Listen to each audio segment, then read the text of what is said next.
Good morning student 11D।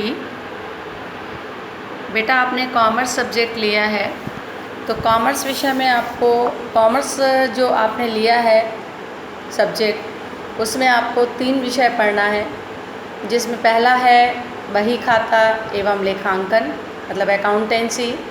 दूसरा है व्यवसाय अध्ययन जो बिजनेस स्टडी के नाम से जाना जाता है, और तीसरा है अर्थशास्त्र यानी इकोनॉमिक्स। ये 3 आपके मेन सब्जेक्ट हैं, बाकी हिंदी और इंग्लिश रहेगा। इस तरीके से कुल 5 सब्जेक्ट आपको पढ़ने हैं।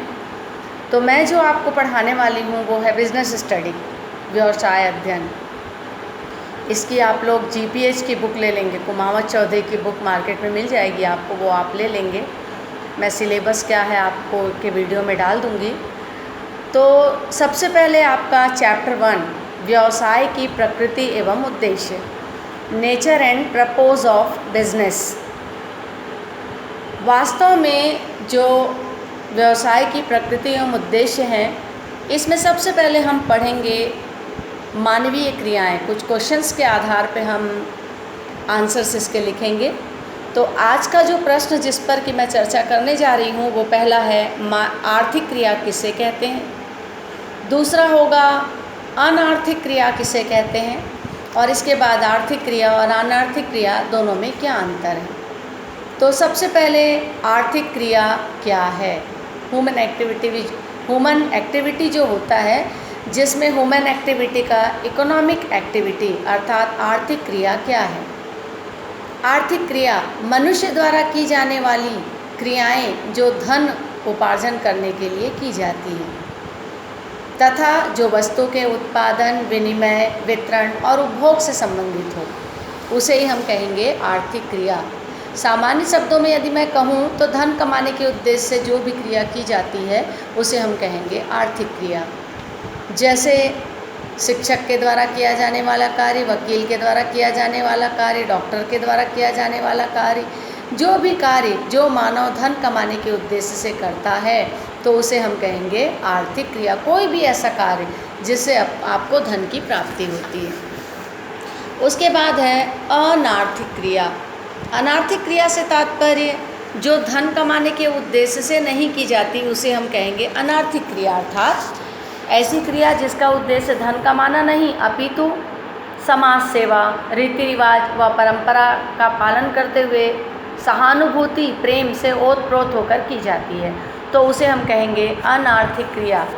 जैसे कि चिकित्सक या डॉक्टर के द्वारा अपनी पत्नी का इलाज करना, या फिर शिक्षक के द्वारा अपने बच्चों को पढ़ाना, मतलब या फिर हम कह सकते हैं जो माता है उसके द्वारा अपने पुत्र का लालन पालन करना। तो ऐसी समस्त क्रियाएं जो कि सामाजिक रीति रिवाज, प्रेम की भावना या जन कल्याण से ओतप्रोत होकर की जाती है उसे हम कहेंगे अनार्थिक क्रिया।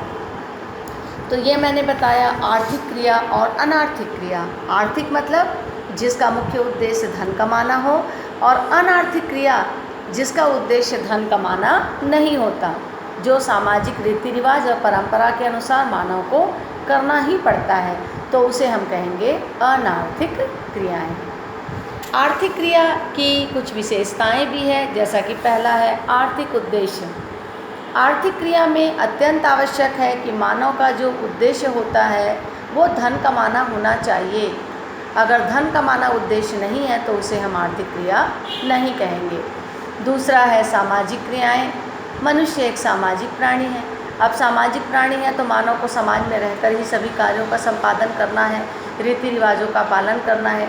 तो ये सारी क्रियाएं भी आर्थिक क्रियाओं के ही अंग माने जाते हैं। कानून का पालन, चूँकि मनुष्य समाज में रहता है और समाज में रहकर ही उसको कार्य करना है, तो उसको समाज के द्वारा बनाए गए नियम और कानून हैं उसका भी पालन करना पड़ता है, और ये नियम कानून मानव पर स्थानीय समाज या सरकार या केंद्र सरकार के द्वारा लागू की जाती हैं। तो इस तरीके से ये 3 आपके आर्थिक क्रियाओं की विशेषताएं हैं। पहला आर्थिक उद्देश्य, दूसरा है सामाजिक क्रियाएं, और तीसरा है कानून का पालन। तो इस तरीके से आज मैंने बहुत सामान्य जानकारी आपको दी कि आर्थिक क्रिया किसे कहते हैं, दूसरा अनार्थिक क्रिया किसे कहते हैं, और तीसरा बच्चों मैंने बताया कि आर्थिक क्रिया की क्या क्या विशेषताएं हो सकती हैं। तो कुल मिला के संक्षेप में आज का सार यही निकलता है कि आर्थिक क्रिया मतलब जो धन कमाने के उद्देश्य से किया जाएगा, और अनार्थिक क्रिया जो धन कमाने के उद्देश्य से नहीं किया जाता तो उसे हम अनार्थिक क्रिया कहते हैं। ठीक है, थैंक यू।